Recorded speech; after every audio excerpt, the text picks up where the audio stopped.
看真實案例，品人間悲歡。大家好，我是瑞，歡迎打開 M2 檔案。2024年9月18日，美國紐約皇後區地區檢察官 Melinda Katz 正式對媒體宣布，3年前被控殺害了男友的33歲中國籍女子鄧海燕，已經對1級過失殺人罪、2級入室盜竊罪、無證持槍罪等多項罪名認罪。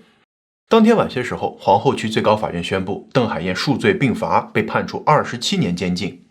這個消息一出啊，又勾起了很多網友對於那起曾經轟動一時的紐約媽媽桑怒殺富二代金主的故事的回憶，連帶着他被捕的時候那段尷尬的讓人腳趾摳地的警方錄像也再次在網上瘋狂傳播。更有些秉持着顏值及正義的網友啊，把他稱作是最美謀殺犯，說他是風塵女子有真愛，殺了渣男替天行道，這放在古代高低是個怒沉百寶箱的杜十娘啊。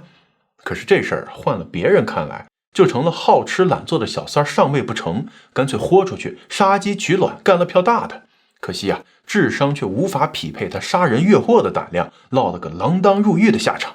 下面啊，就讓我們來一起走進這起坐台小姐多奇志，敢叫金主吃槍子兒，亡命天涯3000里，壞仔不會換車胎。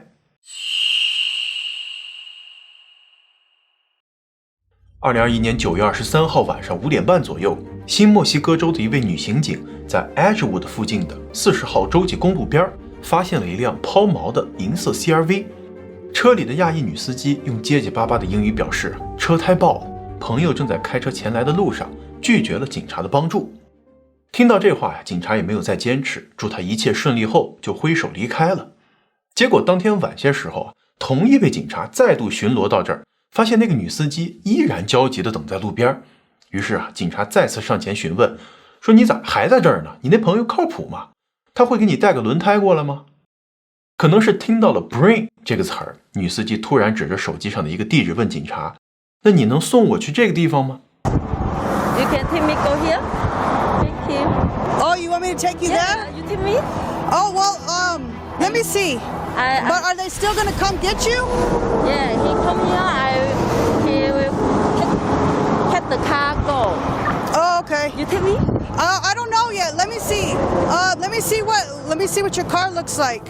警察想了想，此處靠近美墨邊境啊，不僅有往來的偷渡客，還有負責接應的黑幫分子出沒，單獨一個女生站在路邊求助確實比較危險，於是打算先看看她的車況，不行就幫忙到底，用警車載她去城裡找個安頓的地方，再聯繫警局的拖車來幫她換輪胎。事情發展到這兒啊，算得上是熱心警察幫助受困群眾，美式警民一家親的氛圍拉滿啊。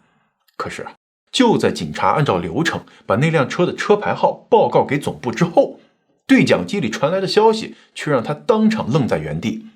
這個賓州的車牌號啊，出現在一張全國通緝令上，開車的女司機是紐約一起謀殺案的嫌疑人。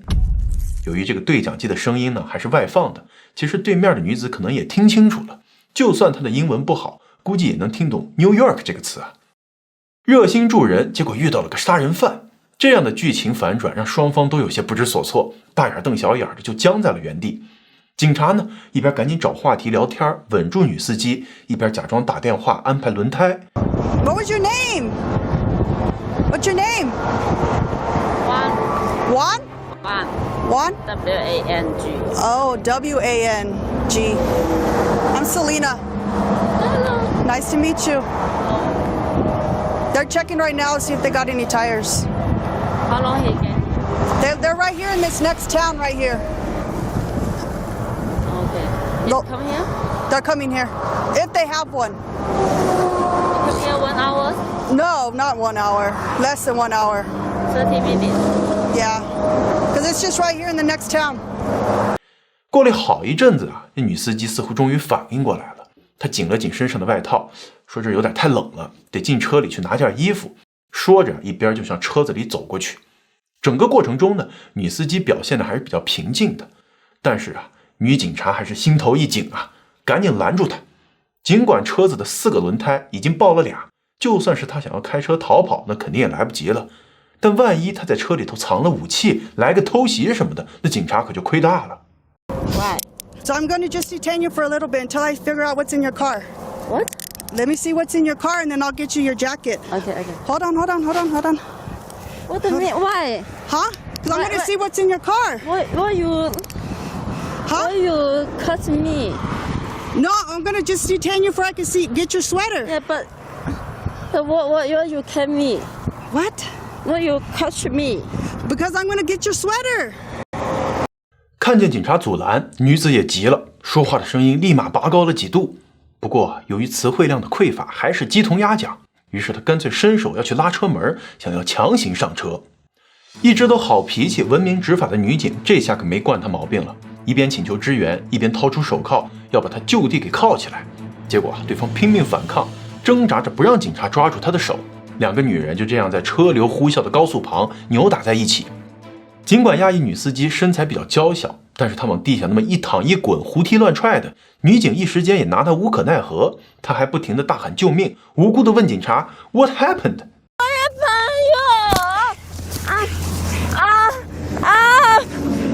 Stop. What happened?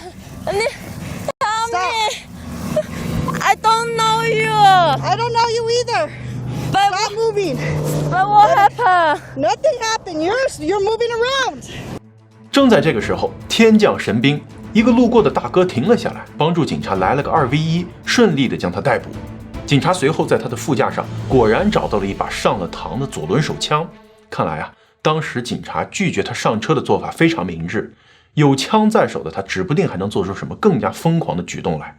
這個被捕的女子名叫鄧海燕，30歲。她被控3天前在紐約法拉盛的一處公寓中殺害了25歲的富二代男友 Justin Lee， 並且還盜竊了他身上的財物和開的車。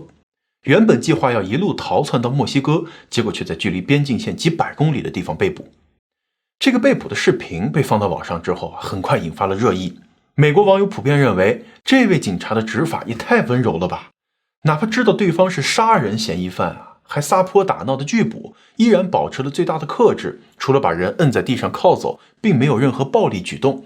也就是看準了對方是個亞裔女子，如果換作是老黑或者是老莫，估計這第一回合還沒走完呢，就被打成篩子了。中國網友們呢，則找到了鄧海燕的抖音和 Instagram 賬號，同時啊，發現社交媒體裡頭的她跟被捕時候的樣子簡直是判若兩人，讓人不得不感慨，還好能通過這個比對車牌來確認抓捕對象，不然就憑那10幾美顏和濾鏡的照片，只怕要找到人得找到猴年馬月去。而更多的人呢，則感慨於他的智商感人，幾千公里的逃亡路程，居然沒有考慮到車胎的問題，到底是不會換呢，還是根本就沒有備胎呢？明明馬上就到邊境線了，從美國這邊過去可是出了名的寬出嚴禁嘛，你順手打個順風車，或者哪怕你先用腿離開這個現場，也能易如反掌的逃之夭夭。而他卻偏偏的傻乎乎的在路邊乾等到晚上，目標又大又顯眼，連同一個警察都能2次碰上他，那不抓你抓誰呀？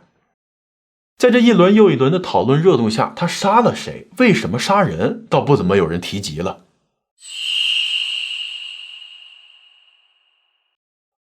鄧海燕1990年1月30日出生於中國廣東省的一個小漁村，就跟我們先前講過的那期女蛇頭萍姐的故事一樣，這個故鄉呢也是一個遠近聞名的偷渡村，很多年輕人連中學都沒讀完，就開始想各種各樣的辦法出國淘金，把打黑工掙來的錢寄回來買地修房子，攢錢結婚娶媳婦兒。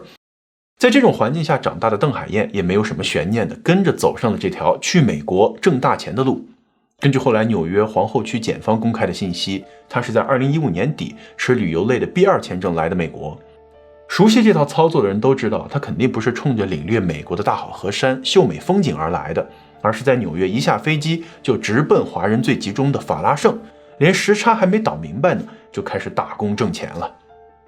這處位於紐約的九龍城寨，滿街的中文標識，紅藍綠3色燈牌，隨處可見的垃圾袋、小煙頭，一種中國縣城的即視感撲面而來。儘管被大家詬病髒亂土，但是呢，法拉盛以城中村自帶的極大包容度、便利的交通、相對低廉的租金，吸引了大批無學歷、無技術、無合法身份以及無英語交流能力的四無偷渡客。當然了，在這兒找到的工作也多半是一些工資低、時間長、安全和福利保障為零的類型。而隨着這些年唐人街的概念愈發變得模糊，中餐廳、亞洲食品超市到處開張，要想吃一口家鄉菜啊，變得越來越唾手可得了。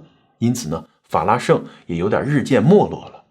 除了想要見識一下美國東部最大中國城的觀光客，剩下的一小部分有特殊需求的人才會時常光顧這兒。這兒就不得不說一說法拉盛長盛不衰的色情業了。其實啊，19世紀早期，紐約的中國城還沒有正式成立的時候，在這片叫做 Five Point 的地方，就一直是妓女啊、小偷啊、搶劫、謀殺案猖獗的地方。這段黑暗的歷史還被大導演馬丁·西克塞斯拍成了電影《紐約黑幫》。後來隨着被解放的黑奴、愛爾蘭移民、猶太平民一批又一批的社會邊緣人群進駐，這更是成了魚龍混雜的法外之地。但是啊，唯一不變的就是那些在街頭為了生計而做皮肉生意的女人們。自從福清帮等一众华裔黑帮徹底接管了這一帶，並且更名為法拉盛之後，站街女也清一色地變成了亞洲女子。年齡呢，從20歲出頭到年近50，營業方式從之前的當街拉客變成了掛羊頭賣狗肉的東方推拿按摩。根據紐約郵報2019年1月的一次實地暗訪，僅在法拉盛內40路的這一條街上，就有8家華人地下妓院。臥底的記者在1個小時內就被4名皮條客攔下，積極地推銷旗下的服務，而且呢還公開打起了價格戰，從一開始的200一路降到了3位數以下，而且包你滿意，不滿意退款。對於如此猖獗的色情行業，皇後區的警察局長也感慨道，如此高密度的色情業，全美實屬罕見。而附近正常營業的商家們對此呢，其實也頗有怨言，直言這些人啊有傷風化，害得自己的生意都沒法好好做了。可是对於那些沒有一技之長卻有幾分姿色的偷渡者來說，這一行啊簡直是太香了。儘管收入的一半都要被勞保和皮條客抽掉，但是不用起早貪黑辛苦工作，掙的錢呢還是普通打工人的幾倍，甚至是10幾倍。本案女主鄧海燕啊，就是這類賺快錢的女子中的佼佼者。根據後來法庭公開的信息，她在落地美國後沒多久，就以鄧小寶、Abby 鄧等花名在法拉盛從事色情行業。由於長相漂亮，身材苗條，她被安排在幾家高級夜總會坐台。比起純賣身啊，她這屬於賣藝又賣身。後來啊，還在一家夜店當上了領班，也就是俗稱的媽媽桑，管理着旗下另一些坐台女，從她們身上抽取佣金。這樣的工作啊，雖說有那麼點子技術含量吧，但肯定也無法讓她拿到移民身份。於是啊，在1年旅遊簽證到期之後，她乾脆就在美國黑了下來。不知道是實在沒有語言天賦呢，還是根本沒有用心去學啊。鄧海燕來到美國5年多，一直都無法過語言關。這從她後來被捕的時候跟女警的對話也能看出來，最基本的交流都無法做到。因此啊，她的日常生活、社交圈還都是圍繞着法拉盛為圓心展開的。那手下的小姐和接待的客戶也大都只說中文。不過這並不妨礙她在網上把自己打造成一個白富美名媛。她的抖音賬號裡，要麼穿得美美的在紐約血拼，享受美食美酒，要麼就是在高爾夫球場或者健身房裡揮汗如雨，或者開跑車在高速路上一路兜風，隔着濾鏡都能感受到她在用力凹出的那種滿滿的名媛風。這裡邊啊，還包括了幾條她在靶場練習射擊的視頻，大概是想要給自己來點不愛紅裝愛武裝的飒爽英姿。不過啊，這項技能也許是唯一真正派上用場的，這是後話，咱們待會兒會細說啊。就這樣，在風月場裡混了整整5年，鄧海燕也從當年剛來美國時候的25歲，到了如今的年過30。儘管她細心保養，加上會化妝，在夜場的燈光下，也能把自己說成是20歲出頭的小姑娘推銷出去。可是畢竟歲月不饒人啊，總有露餡的那一天。再加上疫情的到來，直接衝擊了這一行。鄧海燕的生意和收入直線下滑，比较明顯的表現呢，就是她在小紅書的賬號上，之前發的都是名牌包包首飾啊，眼也不眨的買，現在就變成了手把手教你如何海外淘宝250塊人民幣一套的戰衣。除了消費降級啊，沒有合法身份這個事兒呢，更讓她感覺危機重重。多少年來，隨着美國移民政策的一步一步收緊，移民和海關的執法局時不時的就會在全美各大城市來一次大掃蕩，尤其是那些地下色情場所，更是重點關照的对象啊。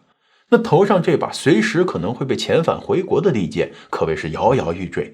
這讓鄧海燕意識到，也許是時候轉換打法了，從零售改批發，從短線变長線了。根据和邓海燕同租一处公寓的室友回憶，她在过去的2年中换了不下10任男朋友，絕大多数呢都是从之前的熟客發展而来。可惜这些感情沒一個長久的，畢竟在那個圈子裡混跡的男人，最熱衷的就是拉良家婦女下水和勸風塵女子從良啊。但是呢，說歸說，一旦發現自己有發展成長期飯票的趨勢，馬上就忙不迭的跑路，生怕為了吃一口雞蛋，不得不養起了母雞呀。就這樣，鄧海燕在這條上岸的路上是屢戰屢敗，直到她遇到了英文名為 Justin Lee 的李少。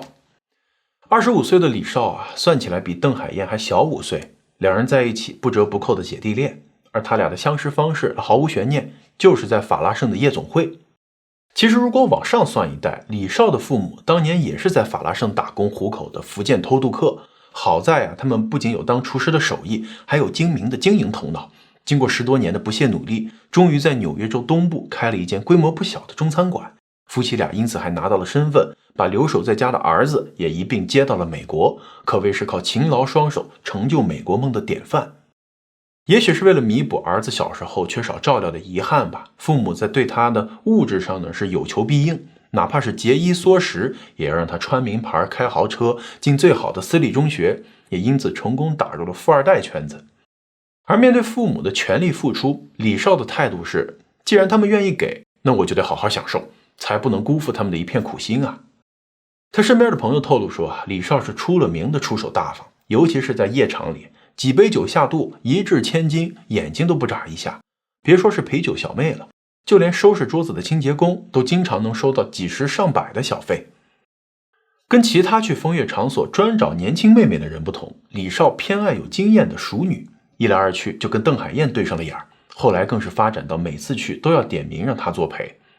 有錢有身份還對自己有意思，李少在鄧海燕眼裡簡直是上天送過來的完美大金主，走過路過千萬不能錯過。於是啊，他也使出了渾身解數，把李少服侍得服服帖帖，兩人很快就陷入了如膠似漆的熱戀。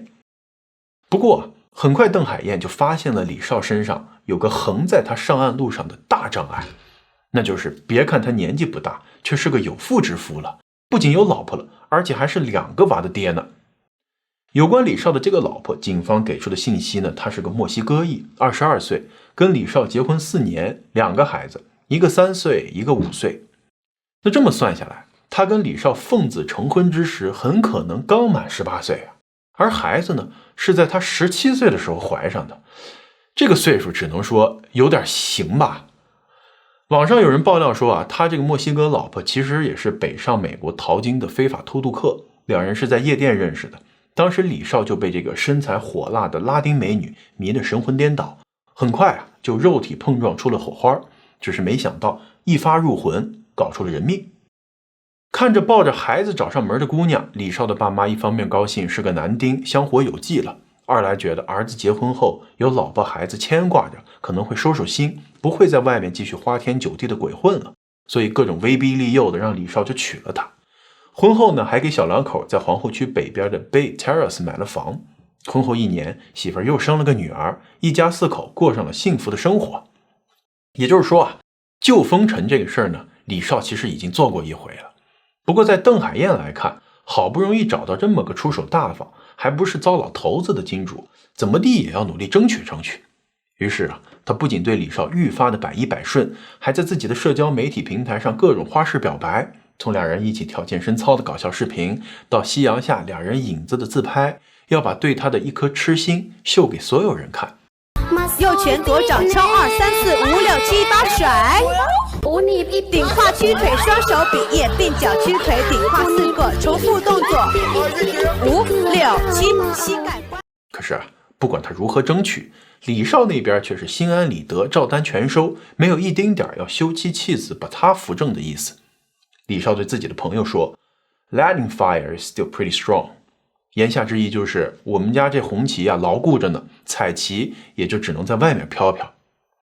眼看着在李少身上投入的沉沒成本越來越多，鄧海燕也豁出去了，尤其是在得知了自己懷孕了之後，拿着一根2條槓的驗孕棒找到了他。我懷了你的種，趕緊跟你老婆離婚，娶我進門吧。可他也不想想，這一招呢，李少幾年前已經見過了。李家老小早就是經驗豐富，完全不吃他这套啊。面對渣男的既要又要，鄧海燕在內心呢，大概也是無奈和痛苦的。而他的一段抖音視頻下面是這麼寫道：你在我心裡的位置，連我自己都羨慕，無人能及，無人可替。可我在你心中的位置呢，我自己看着都心疼。這邊渣男拖得起，可他卻實在是等不起了，總不能大着肚子繼續在夜總會裡接客吧。於是更是加緊的對李少的施壓，3天2頭啊，就以肚子不舒服為名，要他在自己的公寓這邊過夜。那這種蹬鼻子上臉的做法，終於引起了正房太太的不滿。他找了一個私人偵探，跟蹤了李少幾天之後，確定了鄧海燕的住處。於是一不做二不休，直接上門捉姦。拉美女子的潑辣是出了名的，她一見鄧海燕這個小三兒，二話不說上手開撕，拽頭髮、抓臉皮，還往她的肚子上下死手。而鄧海燕這些年摸爬滾打，也不是吃素的，當即就跟正房扭打在一起，上演了一場拉丁拳腳大戰中國功夫。看見妻子和情妇打成了一團，旁邊的李少勸也不是，拉也不是，直到最後啊，是鄧海燕的室友在另一個房間打電話報警，警察來了才制止住這場鬧劇。最後3個人都被警方逮捕，其中鄧海燕因為交不出保釋金，還在拘留所裡待了好幾天才被放出來。由於沒有合法身份，法庭要他定期去移民局報到，並且在家等候開庭通知，而且不准接近李少的老婆。那沒有半點收入的他，只好又偷偷摸摸的去夜總會上班了。但是多數時候都是打一槍換一個地方，生怕又被查身份，日子過得那叫一個淒慘。也許是看他這麼擔驚受怕的確可憐，也許是對他肚子裡依然還有自己的種而心存愧疚，但更多的可能啊，還是貓改不了偷腥。沒過多久啊，李少就主動找上門來，給他送錢送物，兩人又這麼搞在了一起。不過這次啊，鄧海燕算是徹底看開了，李少是不可能跟他結婚在一起的。那所謂的感情不過就是逢場作戲，那麼剩下的就只有談錢了唄。於是啊，他獅子大開口，要求50萬美元的精神和青春損失費。一旦這筆錢到位，他馬上就會想辦法解決肚裡的孩子，離李少遠遠的。可是李少這種紈絝子弟，怎麼可能一口氣拿出這麼多錢來？於是雙方在這個價格上一直就沒談妥，反覆拉扯下，最後錢還是沒到賬，但是李少卻突然人間蒸發了。2021年9月19日，紐約皇後區警察局接到報案，一名女子稱自己的丈夫失蹤了，報案人就是李少的老婆。而且跟其他的失蹤案不同，她非常清楚自己的老公在什麼地方。原來啊，在幾天前，李少跟老婆在家裡頭大吵了一架，原因是因為老婆發現他依然和情人鄧海燕藕斷絲連着，一怒之下，李少摔門而去，從此再也沒回家，打他的手機呢也無人接聽。根據以往的經驗，那他大概率是找鄧海燕尋求安慰了，所以老婆也懶得去找。直到他消失了整整3天，連公婆都無法聯繫到人，他這才覺得有點不對，所以報警讓警察過去找人。至於為什麼他不自己先去看一眼，老婆倒是很有自知之明。上次我過去，結果雙方都被打進了局子，所以我怕我忍不住會上手。警察想想，也是這個理兒，於是就派了2個人過去。結果這一進門啊，就覺得屋子裡有種奇怪的味道。而鄧海燕的室友則說，至少已經有2天不見她人影了，她的房間門緊鎖，怎麼敲都敲不開。無奈之下，警察只能強行破門，結果卻看到了驚恐的一幕：床上啊，用床單緊緊地包裹着一個人形的物體，屋子裡面到處是大片黑色的血跡，先前那股若隱若現的臭味，此時更是直衝人的天靈蓋。法醫很快趕到現場，剪開床單之後，發現下面藏着的一具男屍，身上遍布不知道用什麼物體砸出來的淤青，但是致命傷呢是頭上的一個彈孔。根據腐爛和屍體的僵硬程度，法醫判斷他的死亡時間是在24小時到48小時之內。現場啊並沒有找到他的錢包和手上的名表，車鑰匙也不翼而飛。通過調取公寓停車場的監控，警方發現3天前的夜裡，他開着一輛白色的奧迪車來到這兒，之後啊就再也沒有出現。直到第2天清晨，一個戴着口罩的女子下樓來，開走了這輛車。那個女子根據身形和面容來識別，正是已經消失不見的鄧海燕。一切的一切都指向了是邓海燕跟李少价钱沒談妥，怒殺金主，盜竊了他身上的財物之後跑路了。警方隨後又走訪了鄧海燕工作的夜總會，跟他手底下那些小姐妹們打聽情況，結果還真讓他們問出了不少信息。早在案發幾天前，鄧海燕就到處托人想要買槍，原因是這段時間出現了好幾起專門針對坐台女的搶劫案件，他想要買把槍來防身。由於沒有合法身份，最後他只能用高於市场價3倍的價格從黑市上買到了一把手槍，而這把槍啊，不論是口径還是射程，都跟殺死李少的凶器高度吻合。鄧海燕呢，還時不時的對這些小姐妹說，等李少給的錢一到位，他就會北上加拿大，在那邊重新開始。一聽這話，警方馬上就把鄧海燕的通缉令發到了每家邊境的各個檢查站，要他們嚴查這個人。結果等來等去，卻都不見他人影。這個時候啊，警察才突然想起來，他一來没有美國國籍，二來没有美國綠卡，就連合法身份都沒有一個，他憑什麼去加拿大呢？這可不就是自投羅網嗎？於是啊，他們就分析出來，就這很可能就是鄧海燕放出來的一個烟霧彈，玩的就是一個声東擊西，故意想把警察往北邊去引。但是呢，他的真實目的地很可能是檢查更為鬆散的南邊的美墨邊境。至於他為什麼不選擇潛逃回中國，據他的室友說，鄧海燕幾年前為了辦庇護簽證，聽信了無良中介的話，把自己的中國護照給撕了，結果這庇護沒辦下來，自己反而丟了唯一能證明身份的證件。沒有證件，那不可能上飛機呀，總不可能從太平洋游回去吧。而此時呢，另一個從賓夕法尼亞傳來的消息，更是印證了警方的猜測。原來啊，被鄧海燕開走的那輛白色奧迪，還不是李少的，是李少的朋友王先生的。原因呢，是李少這些年揮霍無度，他名下的車子早就被父母給收回去了，所以他只能找朋友借車来充充门面。這王先生呢，在得知李少失联的消息後啊，第一時間在網上定位了他那個車子。原來發現啊，這車一路南下正狂奔呢，於是啊，他就通過遠程鎖車的方式，把這車牢牢地定在了哈里斯堡的一處停車場。警察根據這個定位一路追蹤過去，發現早已是人去車空。不過在車子裡發現了少量血跡，經過分析和李少的血型相符。通過監控，警察發現鄧海燕在發現車子被鎖死無法啟動之後，非常的焦急，不停地打電話。最後啊，有個中年男人開車過來把他給接走了。這個不願透露身份的中年男人是鄧海燕的另一位熟客。據他所說，當時鄧海燕表現得非常焦急，並且拿出了大把現金，央求他以他的名義幫他租一輛車。熟客還以為他是得罪了什麼黑幫，想要跑路，再加上他實在給的太多，於是就同意了這個要求，簽字幫鄧海燕租下了一輛銀色的本田 CR-V。結果啊，鄧海燕跳上這輛車，頭也不回的就向南繼續開去，一路狂奔3000多公里，直到車胎實在沒堅持住，在距離美墨邊境一步之遙的地方爆胎了。然後啊，就有了之前咱們講到的他被捕的那戲劇性的一幕。被捕2個月後，鄧海燕被送往紐約進行了第一次庭審。除了拒不認罪之外啊，他一言不發，但是在衣服上能夠看到他明顯隆起的孕肚。有消息稱他在2022年4月生下了一個孩子，不過不能確認孩子的父親到底是不是李少，也不知道孩子之後到底會交給誰進行撫養。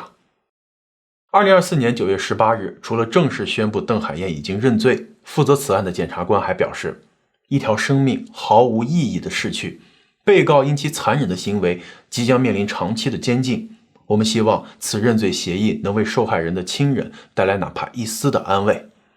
至此啊，鄧海燕的確完成了他美國夢的一部分，那就是讓他的後代出生在了美國，成為了美國人。